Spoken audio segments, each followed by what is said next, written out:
Son illər rayonlarda səhiyyə xidmətlərinin keyfiyyətinin artırılması istiqamətində əhəmiyyətli tədbirlər görülüb. Bütün bunlar artıq müayinə üçün Bakıya gəlməyə zəruri ehtiyac yaratmır. Amma bölgələrdə ixtisaslaşmış həkim çatışmazlığı hallarına rast gəlinir. İllərdir müzakirə edilən bu məsələ hələ də aktualdır. Təkcə Cənub bölgəsində 200-dən çox həkimə ehtiyac var. Əməkdaşlarımız mövzu ilə bağlı Cənub bölgəsindən süjet hazırlayıblar. İzləyək.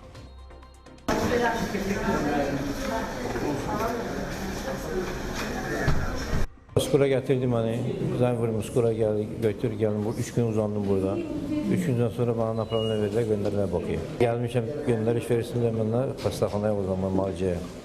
Bakıya. Gün ərzində 600, 700, bəzən hətta 800-ə qədər müraciətin olduğu Astara rayon mərkəzi xəstəxanasında ixtisaslı həkim çatışmadığından pasiyentlər qonşu Lənkəran, Masallı rayonlarının tibb ocaqlarına, bəzən də Bakıya üz tuturlar. 2012-ci ildə dövlət vəsaiti hesabına əsaslı təmir olunaraq müasir tibb müəssisəsi kimi istifadəyə verilən xəstəxana yeni avadanlıqlarla təchiz edilib, daha keyfiyyətli səhiyyə xidməti göstərilməsi üçün yüksək şərait yaradılıb. Amma ixtisaslı həkimlərin çatışmaması çətinliklər yaradır. Bizdə demək o həkimlər olmadığı üçün biz əziyyət çəkirik. Nevroloq, əsəb həkimi, sonra nə bilim göz həkimi olmalıdır. Bizdə yoxdur. Olmadığı üçün Lənkərana və Bakıya getməyə cəhd göstərirlər. Rayonda da olsun da göz həkimi, hər bir həkim olmaq yaxşıdır, yaxın olmaq istəyir. Uzaq yerə getmək bizim çətinlikdir. Astara Mərkəzi Rayon Xəstəxanası publik hüquqi şəxsdən kadr çatışmazlığı olduğunu təsdiqlədilər. Bildirildi ki, vakansiyalarla bağlı mütəmadi tibbi ərazi bölmələrini idarə etmə birliyinə müraciət olunur.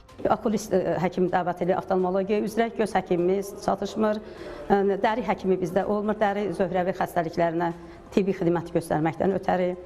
Son vaxtlar, son 6 ay ərzində cərrahi xidmətin yüksəlməsindən ötürü biz cərrahiyyə şöbəsinə yeni həkim təyin etmişik. Bizdə həkim, nerpatoloq demək olar ki, yoxdur. Astarada rayon mərkəzi xəstəxanası da daxil olmaqla 7 ailə sağlamlıq mərkəzi, 9 həkim, 21 tibb məntəqəsi fəaliyyət göstərir. Bəzi kəndlərdə ümumiyyətlə tibb məntəqəsi yoxdur. Analiz verməyə gəlmişəm. Hansı kənddən gəlirsiniz? Astara Sım kəndindən gəlmişəm, Şüvi kəndinə. Əhaliyə göstərdiyi tibbi xidmətdən məmnunluqla danışan 80 yaşlı həkim travmatoloq Cahangir Əliyev də gənc kadrların rayonlara cəlb olunmasını vacib hesab edir. Yeni kadrlara böyük ehtiyacımız var. 50'ye yaxın bizdə həkim yerləri boşdur.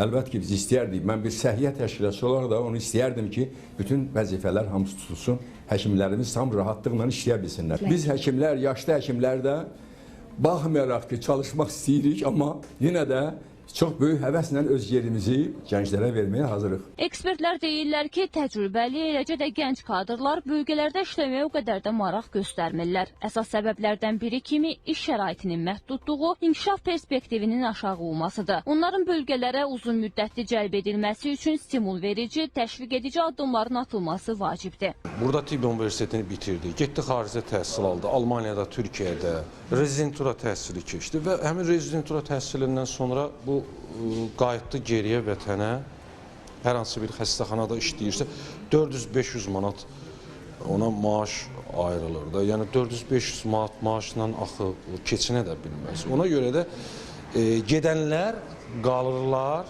xaricdə qalırlar. Dövlət Statistika Komitəsinin 2025-ci ilin əvvəlinə olan məlumatına əsasən ölkədə ümumilikdə 35 mindən artıq həkim fəaliyyət göstərir. Həkim mütəxəssislərin 16.157-si tibbi ərazi bölmələrini idarə etmə birliyinə tabeli müəssisələrdə çalışır. Təbibdən bildirildi ki, onların təxminən 78%-i 35-65 yaş aralığında mütəxəssislərdən ibarətdir. Hazırda Cənub bölgəsi üzrə 467 həkim mütəxəssis fəaliyyət göstərir. Bölgədə müxtəlif ixtisaslardan olan 200-dən çox həkimə ehtiyac var. Regionlarda kadr çatışmazlığının aradan qaldırılması məqsədi ilə Bakıda yerləşən tibb müəssisələrində çalışan 65 yaşına çatan təcrübəli həkimlərin bölgələrə cəlb olunması istiqamətində layihə icra edilir. Bundan əlavə mentor klinika layihəsi çərçivəsində Bakı və Sumqayıt, eləcə də Abşerondakı 8 qabaqcıl xəstəxana mentor klinika statusu alaraq regionlarda yerləşən tibb müəssisələrinə birbaşa dəstək göstərir. Səhiyyə Nazirliyindən isə 24-də bildirildi ki, ildə 2 dəfə dövlət sifarişi əsasında rezidentura təhsilini müvəffəqiyyətlə bitirən həkim mütəxəssislərin təyinatı həyata keçirilir. Qanunvericiliyə uyğun olaraq həkim mütəxəssislər göndərişlə işə qəbul olunduqları tarixdən 3 il müddətində həmin tibb müəssisələrində işləməlidirlər.